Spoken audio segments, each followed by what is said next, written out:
this on your timeline. Spreading love, feeling so divine. Tune in, don't miss a single drop. Unwrap joy till the beat stops. What's up, Team No T, and welcome back to Unwrapped. It's your girl Tosh here with day 11 of our 12 days of sitcom Christmas. We are winding down. Today's episode is Moesha, season 4, episode 9. This one is called A Class Act Christmas. I'm going to put this here so that you will remember exactly what it is we are looking for from episode to episode. Now let's get into this recap. Okay, so we open with Moesha dreaming of a white Christmas, but waking up to the reality that Christmas is anything but white in California, and the nightmare that she has to work on Christmas Eve. See, she was originally scheduled to have the day off because she's working on New Year's Eve, but Eddie, the boss over at the class act where she works, says, hey, no, we're too busy, you gotta come in. Now, he called her on the night before Christmas to tell her that she has to work on Christmas Eve. Baby, I would have told him I'm already in Paris. But maybe that's why I don't get anything but lumps of coal in my stocking, because I'm so okay with lying.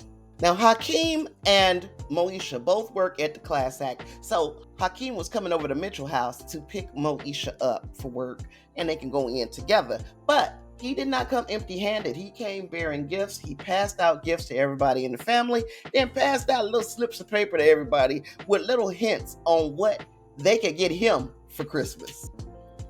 And in another perplexing piece of sitcom lore, the Mitchell family is putting up their Christmas tree on Christmas Eve, except for Frank, Moesha's daddy. He comes in with this ragged ass, it don't even look like a Charlie Brown tree. He ought to be ashamed of himself, the tree that he brought in for his family. But it's a fixer-upper, and he and Miles are going to fix this thing up. Now, we're going to take just one moment because his wife, Dee, who is the stepmother to Miles and Moesha, she is played by the lovely, the beautiful, the ageless Cheryl Lee Ralph. And it actually looks like she's got on the same sweater that we saw her have on at Abbott Elementary, minus all of the pearls. Maybe the sweater is a fixer-upper, too. So now we're going to go over to the class act where Moesha works, and she is using every excuse in the book to try to get off work early. Her brother is sick. She got a migraine. She's using the entire playbook, and Eddie is dodging each and every one of those bullets because Eddie, the manager, sucks. He has no Christmas spirit. All he cares about is making this money at this store. Enter Clifford Brown. Clifford enters the chat, coming into class act on Christmas Eve to check the status of his job application. Now, baby, Clifford, honey, this is a clothing retail store. If you don't have the job by Christmas, you probably are not getting the job. Now, Eddie recognizes Clifford as somebody who's come in checking the status of his application before, and he told them, hey man, I told you, we on a hiring freeze. I haven't hired anybody new since Labor Day, except Clifford hears a brand new employee who just started yesterday talking on the floor, so now he knows that he is being discriminated against. He doesn't look the part for class act, and he feels disrespected by Eddie and by society in general.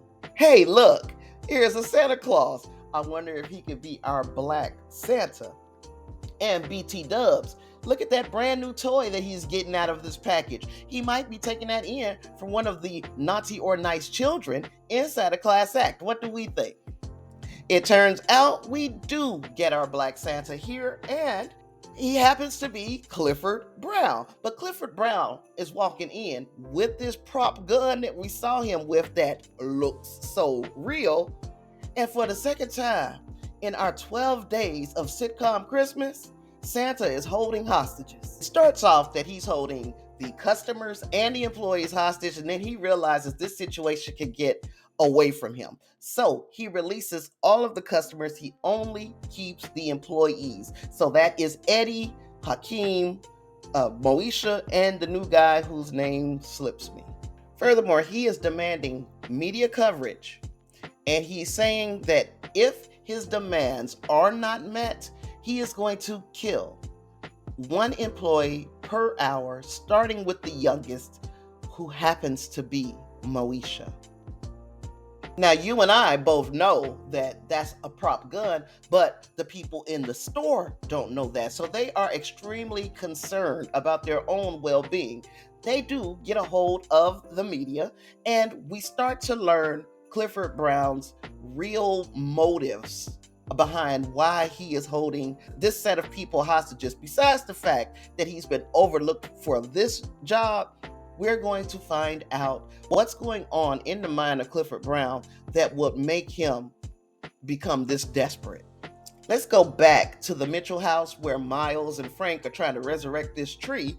And there is like this urgent ringing of the doorbell. And on the other side of the door is Andale. Remember her? She is one of the people who carried over from Moesha over to the Parkers. But anywho, she's supposed to be there to help Dee decorate the tree, but she's been informed about this hostage situation going on over at the mall. And then they find out that it is the store that Moesha works at. And y'all know how the news always picks the dumbest person on earth to interview. Here's Exhibit A. And then we see this composite drawing on the news of the gunman, and it's Santa Claus. So I mean, really, y'all. And really, how old are these people supposed to be, Moesha and her friends? Because this old geezer Eddie is pushing up on Niecy, and it's like, anyway, we're going to get into Clifford's motives behind why he's doing this. See, Clifford feels discarded by society. After working as an aeronautical engineer for 35 years, he was suddenly laid off. Now, part of me wants to call bullshit, because you're applying for a job this far below your qualifications. It has to be humbling, but it is making a statement on how people get treated once they get to a certain age. But he says once you get over 50, people discard you as old. And I'm like, oh my God, 50? I'm old? Why didn't nobody tell me? So yeah, 50 once upon a time was like the cutoff point. You are old as hell. And he made further demands when a hostage negotiator called in to class act. His demands were that he wanted his dignity. He wants more visibility for older people and immunity from prosecution. And also, he threw in, he wants free Viagra for men over 50. And that's another one of the... In the mean and in between, you know, the Mitchell family rushed down to the mall when they found out that Moesha was being held at gunpoint by this Santa Claus. And Frank, you know, Frank owns that car dealership. Even though he acts a little cheap, he does have a business. So he says to Santa via the news, I have a job for you if you let my baby go. Furthermore, other business owners in the area started calling and reaching out and saying, hey, we've got a job for this disgruntled Santa if he'll let the hostages go.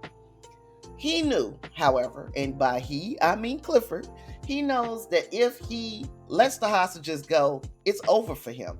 He's going to jail. He will not be able to at least spend one last Christmas with his grandson. So, the hostages, led by Moesha, come up with a plan.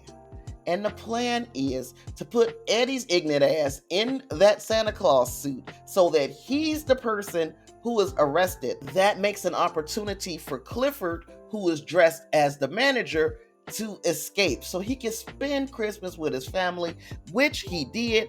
Then he turned himself in to the police after Christmas. Now, things did look up for Clifford, because I don't know how much time he got for this hostage situation that he created, but book deals, movie deals, all of these interviews were coming in, and these were people who were paying attention to Clifford. And now his grievances with the way senior citizens were treated are being heard. At the end of the episode, we see the family celebrating Christmas together.